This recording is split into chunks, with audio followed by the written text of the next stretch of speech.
اتنی زیادہ کرپشن جس کے خلاف ہم نکلے تھے وہ تو عروج پہ پہنچ گئی ہے. مریم نواز صاحبہ جو ہیں وہ جب بھی ان کو آپ کوئی ایشو ہائی لائٹ کریں یا پوائنٹ آؤٹ فوراً وہ اس کا ایکشن لیتی ہیں. تو وہ کہتے تھے کہ جی یہ تو میرا وسیم اکرم پلس ہے. 27 to 30 روپیز ایک سرنج کے پنجاب حکومت دے رہی تھی. تو سوشل میڈیا آج بھی بہت اسٹرانگ ہے پی ٹی آئی کا. مریم نواز ایک سیاسی گھرانے کی گود میں پلی ہیں. بزدار تو اس کو میں کہوں گی کہ پپٹی تھے.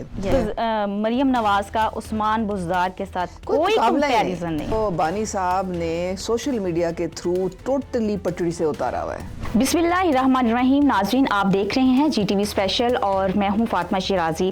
آج جی ٹی وی اسپیشل میں جو ہماری مہمان خصوصی ہیں وہ کسی تعارف کا محتاج نہیں ہیں. سینئر سیاستدان ہیں پاکستان کی اور پاکستان تحریک انصاف سے بھی ان کا تعلق رہا ہے. آج کل یہ پاکستان مسلم لیگ نون کے ساتھ منسلک ہیں اور 2 عہدے ان کو ملے ہوئے ہیں جس میں فوکل پرسن ہے یہ انسداد پولیو کی اور چیئرمین ہے ہیومن ٹریفکنگ کی عظمیٰ کارداد صاحبہ. السلام علیکم. کیسی ہیں آپ؟ وعلیکم السلام فاطمہ. سب سے پہلے تو بہت بہت شکریہ کہ آپ نے جی ٹی وی کی آج مہمان بنی ہیں. مائی پلیجر. ہاں اچھا مجھے یہ بتائیے کہ آپ نے عمران خان کے ساتھ کام کیا, عثمان بزدار کے ساتھ کام کیا, آج کل آپ کام کر رہی ہیں وزیر اعلیٰ پنجاب مریم نواز شریف کے ساتھ. کیا فرق محسوس کرتی ہیں؟ بڑا انٹرسٹنگ آپ نے سوال کیا ہے اور اس کا جواب جو ہے بہت سادہ ہے. آپ کو پتہ ہے کہ بزدار صاحب جو تھے وہ کہتے تھے کہ پہلے 100 دن تو میں صرف فائلیں پڑھنے میں اور سیکھنے میں نے لگا دیا.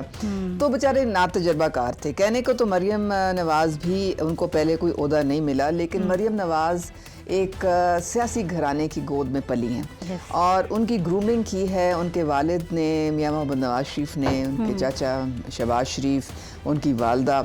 تو ان کی جو ایک سمجھ بوجھ ہے سیاسی طور پہ جو میچورٹی ہے اور ایک جو ان کی لیڈرشپ کوالٹیز جو ہیں وہ کھل کے اب سب کے سامنے آئی ہیں.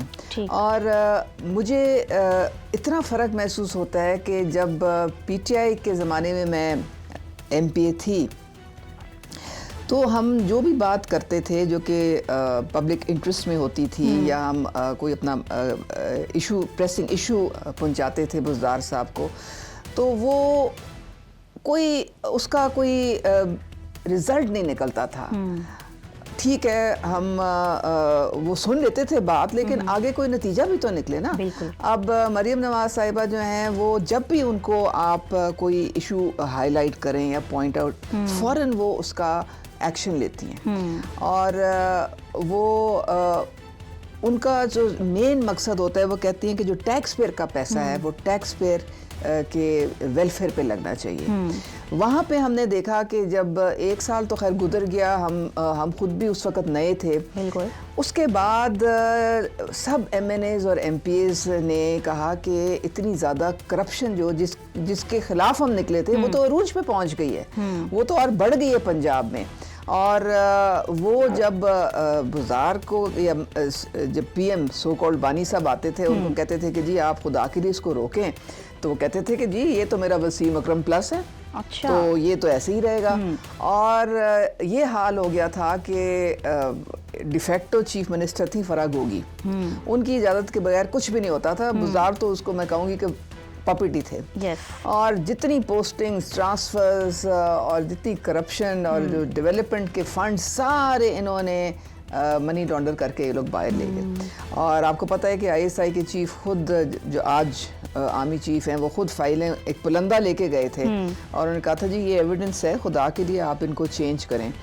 لیکن کوئی اثر نہیں ہوا اور میرے خیال میں جو ان کی حکومت گئی ہے وہ لارجلی پنجاب کی وجہ سے گئی ہے. اور مریم نواز صاحبہ نے اسٹرکٹلی منع کیا ہے کوئی پوسٹنگ, کوئی ٹرانسفر, کوئی آپ نے دیکھا کہ کوئی پولیٹیکل انٹرفیئرنس نہیں ہے. جو بھی کام وہ کروا رہی ہیں, جو بھی انیشیٹو وہ لے رہی ہیں وہ اس وقت میرٹ اور ٹرانسپیرنسی ہے. یعنی مریم نواز کا عثمان بزدار کے ساتھ کوئی کمپیریزن نہیں ہے. آپ نے دیکھا یہ کہ یعنی کہ ان کا اور ان کا یہ مریم نواز جب ایک کلینک آن ویلز میں آپ کو ایگزامپل دیتی ہیں وہ انیشیٹو ہے ان کا. اب میں پولیو کے حوالے سے تقریباً کوئی 22 کے قریب پنجاب کے ڈسٹرکٹس میں پھر چکی ہوں.